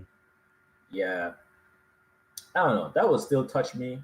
I kind of I see where you get angry because like, damn, she loves somebody else because of a stupid accident Mm-hmm. out of our control. But anyway, but on the other hand, I think from his side, I think that's really a good display of love because no matter what, like you don't even have to love me, I still don't love you, kind Yeah. of thing. So is that unconditional there? Huh? I would say yeah, but I mean it's in fiction, so in real life, I don't think that exists. I mean, I'm sure. Well, the other story here is the Notebook, which you mentioned, and that's unconditional there. Yeah, Notebook was. I think unconditional love is what makes me cry because I just don't think it's real. Like it only could happen in fiction, But that's so a that's real, why that's I a get real emotional. story. Wait, the Notebook is a real story? Yeah, Jack and Phyllis Potter met in 1941. Jack frequently wrote in his diary about their story and continued to do so for his whole life. After 70 years together, Phyllis had to be moved to a nursing home as her dementia became too much for Jack to deal with alone. Unperturbed, Jack visited her daily and read to her each day from his diaries to help her remember their love and life. I don't know. That's a little different. Cause he old too, so like they both just went to die. Like Oh, why you like this? like, he's like, Oh, she gonna die soon. I have to just keep the spark, keep the dim spark, because they're both at the edge. nah, The same. you gotta be more optimistic than that, man. No, no, let me stop. Let me stop. I just joking a little bit. I joking a little bit. But I would say, I guess I don't really see this one that way. Like, okay, yes, it's unconditional, but not really because it's not that she don't love him anymore per se. Like the other story, she absolutely didn't love him anymore because she don't even remember him. But in this one, I wouldn't say she don't love him anymore. She just don't remember him. No, no, wait, okay, wait, stop. The first one, I think the fact that she loves somebody else, Hmm. but he still love her, that one kind of made me see it unconditional. But this one is like she just don't remember you. It's not like she loves somebody else. It's not like it's unrequited love. It's just that she don't even remember anything at all. But technically, So it I don't is know. It's not quite the unrequited same. because Is it? She there's don't no remember love you. coming back. But there's no love coming back. That's what it means for unrequited. But maybe she still got an agape love though. She don't know who he is. Period. Yeah, she don't know, but she still like love you as a person. I would Oh think. my god. Well, that's different from unconditional. Unconditional has to do with more of the deeper love. I don't know. Something about it just feels different, but maybe I'm wrong. I don't know. Mm. I think that's all the stories I have. Well, right on time because it's 1 minute past. Ooh, look at us. Look at us. Yeah, we're doing good. Um, any ending thoughts about love? Did you learn anything from this conversation about love that you didn't know or didn't think about before? Not really, because we talk all the time. So I knew basically everything you're going to say for the most part. But I think it revitalized some things I know about myself in how I should be loving my wife currently. So I'm gonna try and do that. Try and be better every day, which is something I try to do. And yeah, that's about it. So we basically had church. 'Cause that's what church does, right? It like reminds you like this is what you're supposed to be doing. And I think I agree. Like for me, it also reminded me like thinking about like I think on a day-to-day basis, I don't really think about like how much my wife tries. Hmm. Like it just get lost in the weeds. But like after having a conversation today, is like, yeah, I have to remember that. Like even when I get upset with her and stuff, I have to always remind myself like she is trying, I Hmm. trying as well, and that's as long as we're doing our best. That's all you can really do. You can only do your best. That's so true. So, All right, this has been episode 2 on this new channel. We're actually on YouTube this time of Rabbit Hole Roundtable Talks. Oh shoot! What?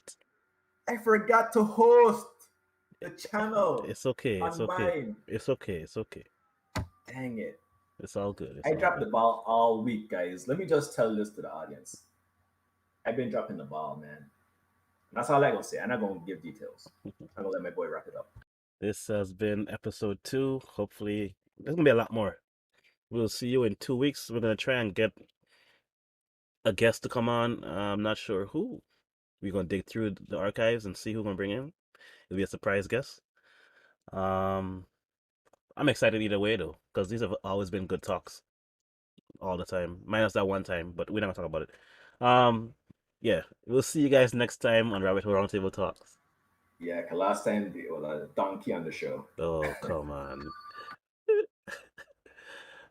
Thanks for the follow. What's his name? I forgot his name. Well, somebody followed today, and we appreciate them. We appreciate every one of you guys. Yeah, man. It was Thanks for four coming out. dollars. Thanks for supporting. Thanks for being. We have to make up a name for The our rabbits, audience. the rabbits, the bunnies, Yikes! No, the hares. I don't the know. roundtablers. The roundtablers. The rabbits What of the did round. King Arthur call his knights? Knights of the round. Rabbits of the round. I was just saying that. Yes, 4 gatherers followed us today. We appreciate that. Oh, gatherers. I like that. Four gatherers. That's the Ooh. person name that followed us. Oh. Yeah, we're about to take their whole persona. He go forever. He or she go forever be immortalized in the podcast. The 4 gatherers. Oh my gosh. All right, man. This has been great. All right, y'all. Peace.